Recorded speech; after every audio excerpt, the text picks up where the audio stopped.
Hey Striation 6 team, so this is the first of a few videos I'm going to be making for you just to refer to freshen things up, to get a basic format around the idea of sales and how you as exercise professionals active on the Striation 6 gym floor can bring new clients into your schedule for which you receive a hefty bonus relative to what you would get if we were to provide you the client directly from our central sales system, and how you can actively take an approach to keeping your professional exercise practice as enriched with clients as possible while practicing the communication model that we brand here at Striation 6. So I hope you enjoy this one. It's the first in the series, and this is going to be about asking for referrals.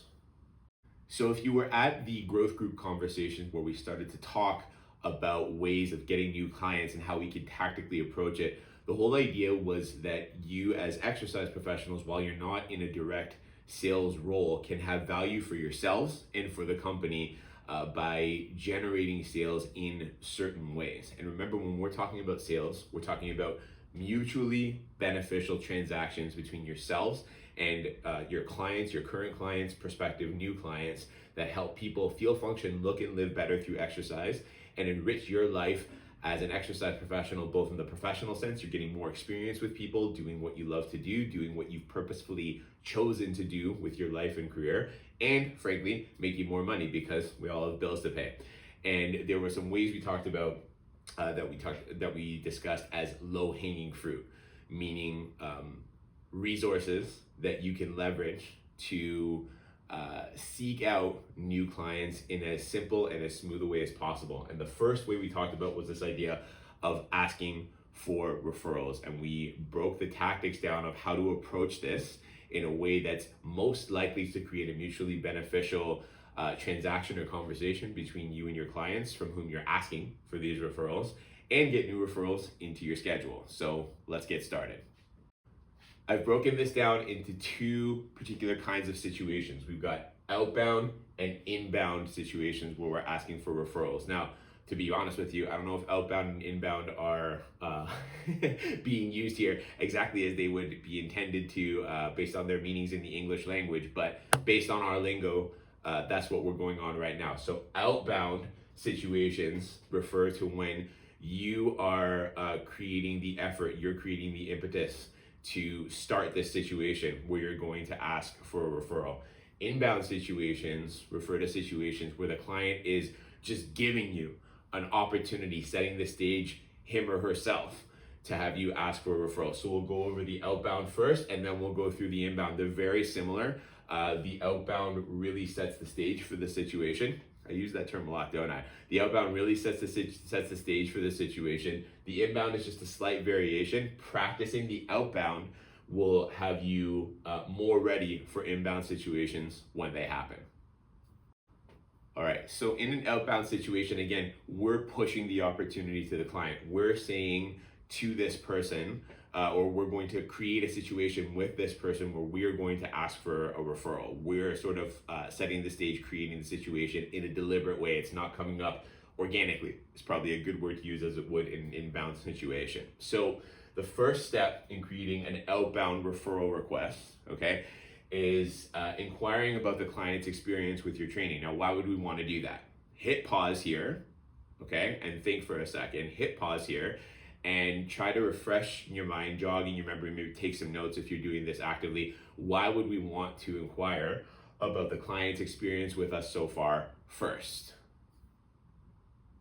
Okay, so as with many things that we try to do in growth group, the answer is actually quite simple. We want to inquire about the client's experience before we start asking for anything, because we want to make sure they're having a good experience. So some of the things that you've hopefully done with the clients for whom you're asking for referrals is, you set up goals.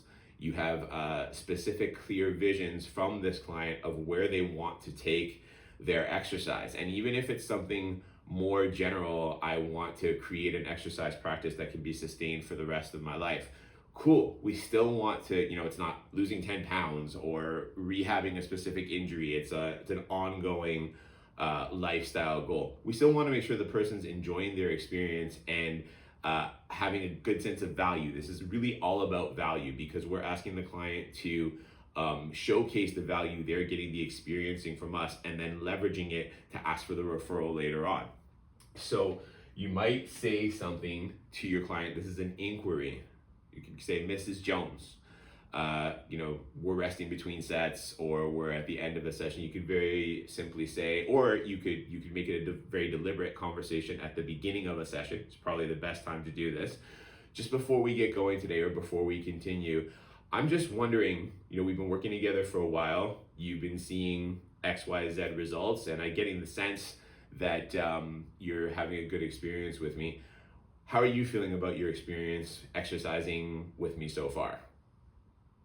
You could also ask something along the lines of, you could say, hey, I'm noticing that, your goal was to lose XYZ pounds. And you mentioned to me the other day that you feel that you're down. Have you checked your weight lately? And do you feel like you're on track based on the goals that you set out with your exercise to achieve what you want to achieve?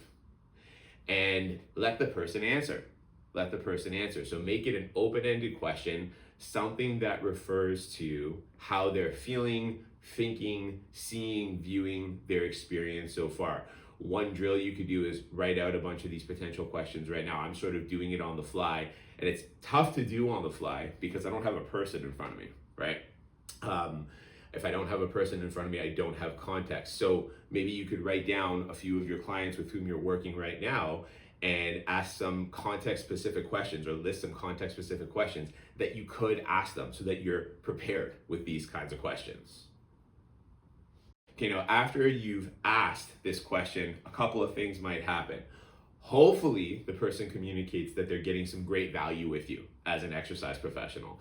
And as such, you have substance to move on to the next step. Oh, I feel great. I'm really enjoying this exercise process. I am seeing weight fall off. I am feeling better in my knee joint. I am feeling much stronger. I was able to play with my grandkid the other day without pain in my back. These are all like golden nuggets that we need to put in our back pocket so that when we set up the referral conversation in step B, setting the stage, we can refer back to it, okay? So the other possibility at the same time is the person says, I have to be honest with you, I was expecting more. Or, I really like you, you're great, and I'm enjoying the exercise, but I'm not really seeing the results so far. Now this, you might think is like a record scratch, bad situation. There are no bad situations. There are only lessons learned, okay? And there are only opportunities. That's a subject for another video. Either way, it's data. So no matter what happens in these conversations, you have something that you can leverage for a future opportunity to grow your client base and to better yourself as an exercise professional. So we're going to stick right now to a positive response, positive feedback from this conversation. Oh yeah, I'm feeling great. I'm losing weight. I'm getting stronger. My pain is going down. I'm enjoying this. I love coming here. The owner of the gym is so handsome. I can hardly stand myself. Stuff like that, really substantial stuff like that. So in a next session, in a near next session, if you train someone Monday, Wednesday, Friday, or, and this is a Monday session, you could set this up as early as the Wednesday, basically the next time you see them, okay? Jump in deep while this is fresh, because this conversation is going to be fresh. We want to keep it fresh in their minds, and they're having a valuable experience anyway, so we want to leverage the acknowledgement of that value as well as possible. At their next session, this is where you set the stage, okay? And this is an important word right here, permission. We want permission to have the conversation. Why? Think about it for just a sec. Why do we want to ask permission?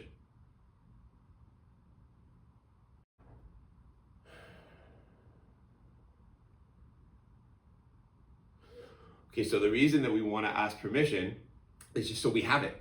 Again, simple. This person is here for exercise. They're not here to give you referrals, all right? They're here primarily for exercise, and your role is to provide them with that exercise.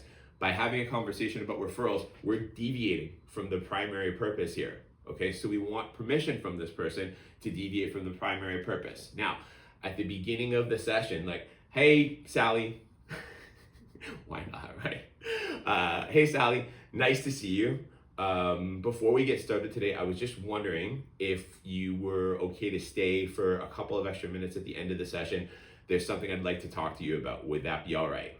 Okay. Now, when we talked about this in growth group, a couple of different things came up.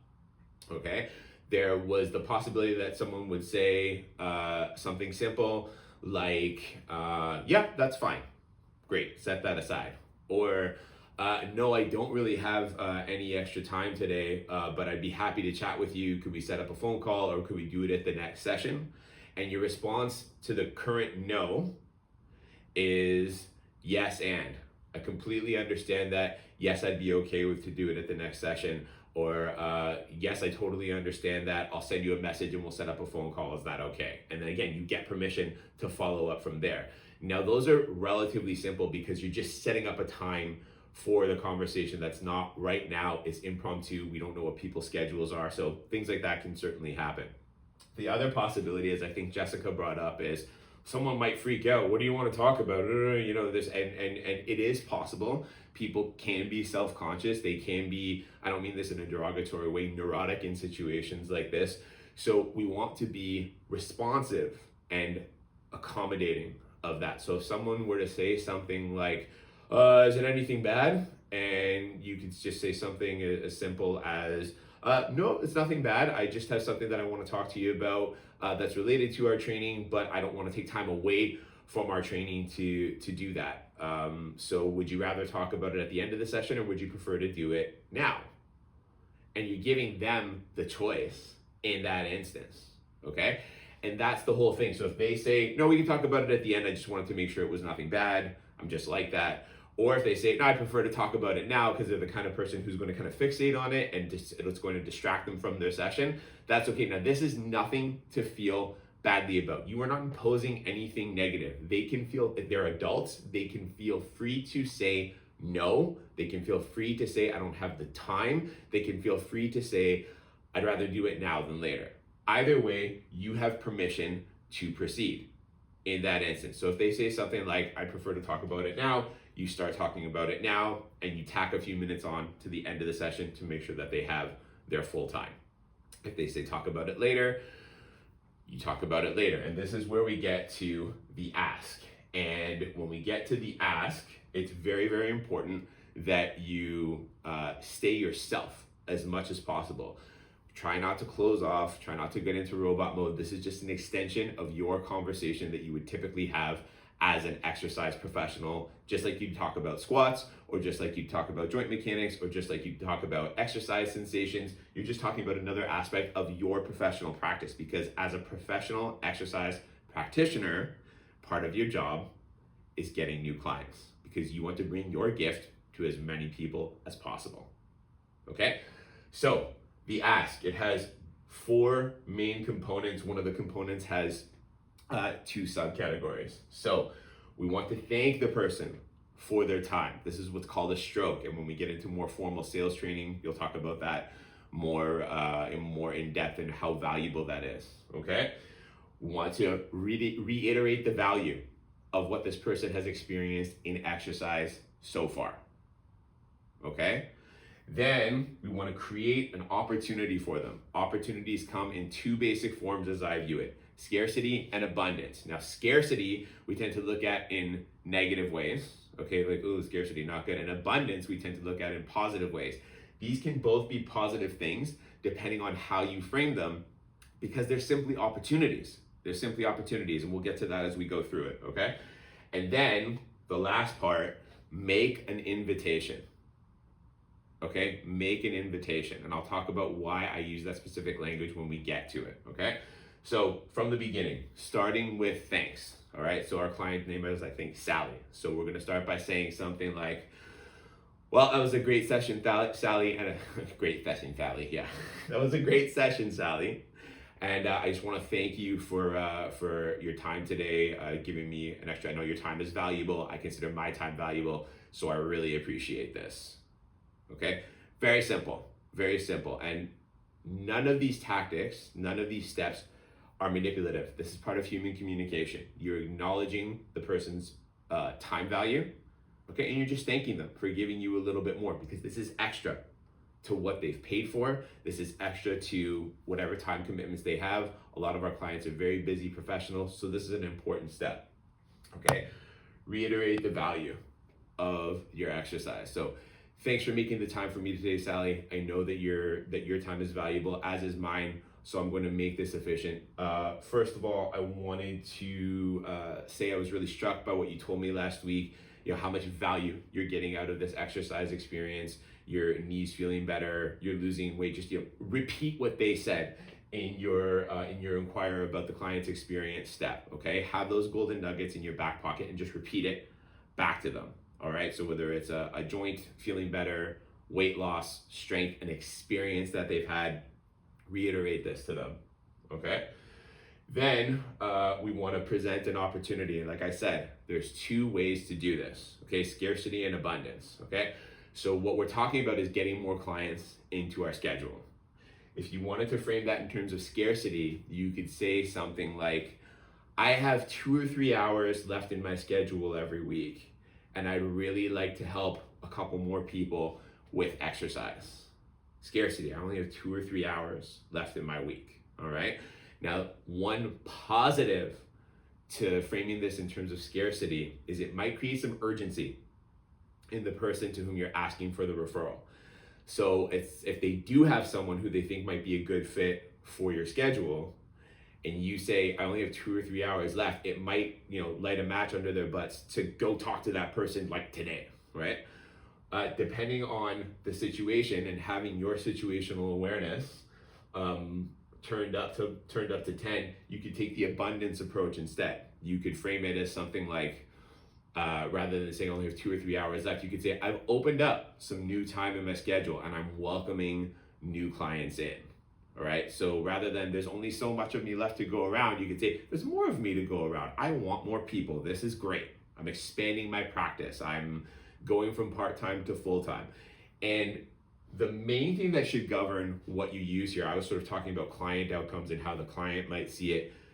Go with what your own predilections are. If you prefer sort of saying, I've got this much time left to fill, awesome. If you'd rather open things up and create more of a welcoming, warm, abundant thing, wonderful. How you feel about that might be influenced by how you see your clients, the psychology, the way that your client converses, or you could just go with yourself.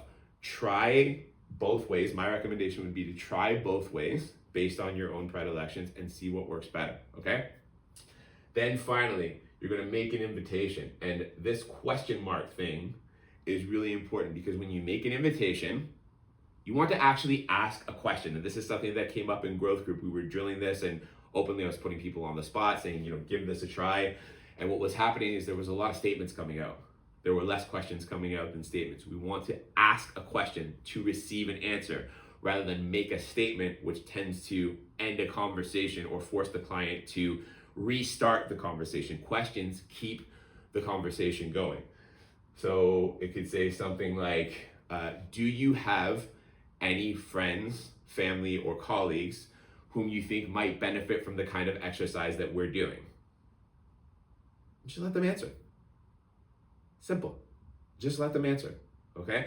So the whole thing, I'm going to take a run at this here. Okay, so the whole thing might say something like, hey Sally, so thanks for giving me this extra time today. I know your time is valuable. I know, and my time is valuable too. So I'll make this as efficient as I can.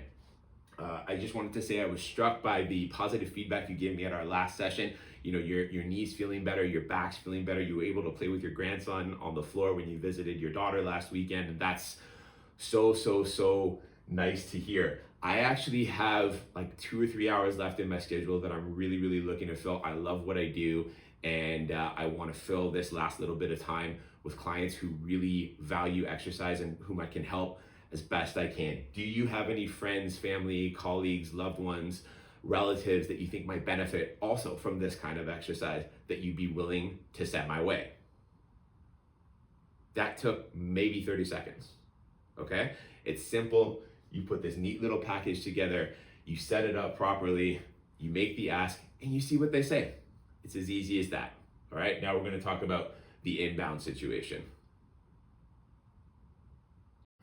All right, so as I said at the beginning of the video, the next and final part of this tutorial on asking for referrals, or on this resource about asking for referrals, is about inbound opportunities with clients. This is where the client gives you kind of a layup, something they say spontaneously, organically during your session, creates an opportunity to ask for a referral directly without you having to set the stage, because the client has done it for you. You don't have to do any legwork. You don't have to present any opportunity for extra conversation. It's right there. So in terms of situational awareness, where to watch out for this, in my experience, this opportunity takes place, generally speaking, in one of two places. First, and I'll say first chronologically, is after some sort of assessment. If you have an in-depth assessment, and hopefully you do, whether it's the in-house one that we created here at Striation 6 or something that you've learned from another educational organization, this can often be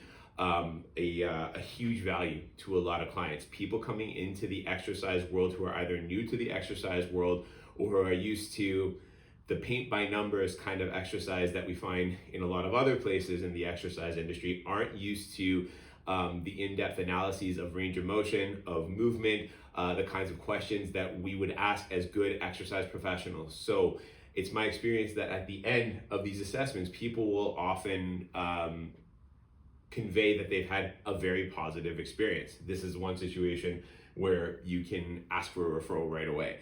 The second opportunity is once you're working with the person, there's an opportunity to ask for a referral after a really good session. A client will or after a really great exercise experience in general. It doesn't have to be at the end of the session. It might even be at the beginning of the sessions, where the client conveys some huge value in what they've experienced recently without you having to ask for it, okay? So in the assessment situation, in all these situations, the client presents an opportunity. And again, it's up to your situational awareness to capitalize in a mutually beneficial way on that opportunity and basically go right to the ask. So I'll present a couple of situations for you, and you can use them as a reference. So let's say you get to the end of your assessment and the client says something like, wow, this isn't what I was expecting from the assessment. I was kind of expecting a hard workout, or I didn't know what to expect. I didn't expect so many questions, and this is amazing. This is a great process. At which point you can jump right to the ask, and you can use the exact same formula, okay? You can say, wow, Sally, thank you for that. I really, I appreciate your positive feedback, giving thanks, and that you found so much value out of this assessment. I hope it forms the foundation for some great exercise with the two of us going forward. Reiterate the value, okay? Then go right to opportunity. I'm actually looking for 2 or 3 more clients, or I've actually opened up some more room in my schedule. I've gone full-time now at Striation 6, or I've gone full-time as an exercise professional, and I'm looking for some more clients. Make an invitation, make sure it's a question. Would you have anyone in your life, a friend, a colleague, or a loved one, who you think could benefit from this kind of inquiry or from this kind of exercise setup? All right, so fairly simple. It's about situational awareness, and really at the end of the day, it's about the courage to make the ask. All right, another opportunity, great session. We get to the end of the session, and Sally gets up and goes, oh my God, I've never felt the muscles in my abdomen like that before. I feel more stable. My back pain's actually a little bit less.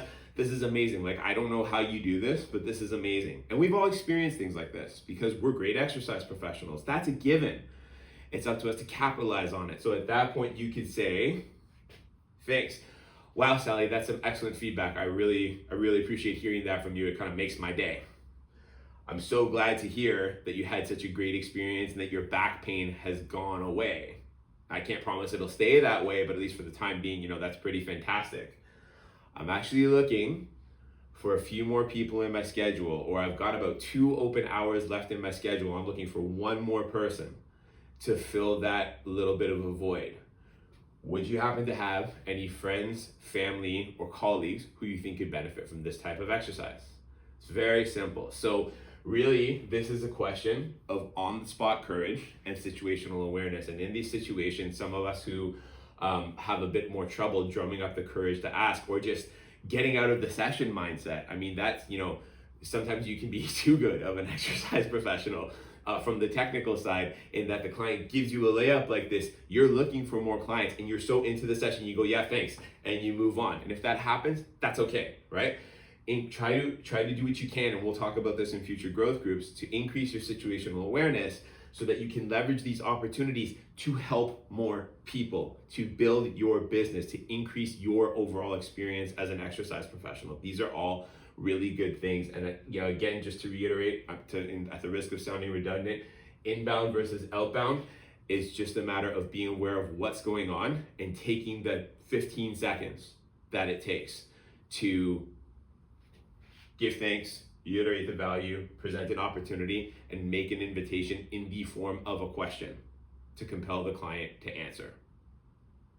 All right, so just quickly as a last part of this video on asking for referrals, there are a couple things that I want to make abundantly clear, okay?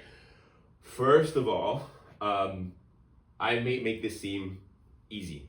It wasn't always easy for me. Sometimes, depending on what else is going on in my life, it's still not easy for me now. We make hard things easy through reps. Sometimes it's not going to go as planned. It might not pan out the way that you planned for it. You might fumble and stumble and bumble, and that's okay. Reps, reps, reps, reps, reps. That's why we drill this stuff in growth group, okay? The important thing is to actually do your best, make an attempt, and if there is an error or a mistake, you learn from it. Second of all, the scripts that I'm giving you, okay, are not scripts in the literal sense. I don't need you to follow the exact words that I'm saying.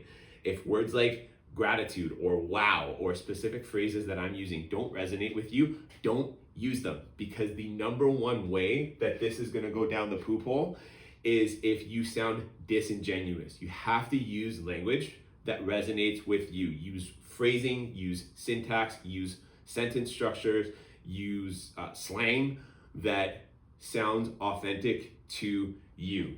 The point is to really give you the basic structure. This is a really, really great ask for referrals sandwich right here. Giving thanks, reiterating value, presenting an opportunity, and making an invitation, okay? And as we go further with formal sales training, Extraction 6, you'll learn how to use other tools to amplify this and really make it your own. Ultimately, at the end of the day, you have to make this your own. I'm proud of each and every one of you for taking this stuff on.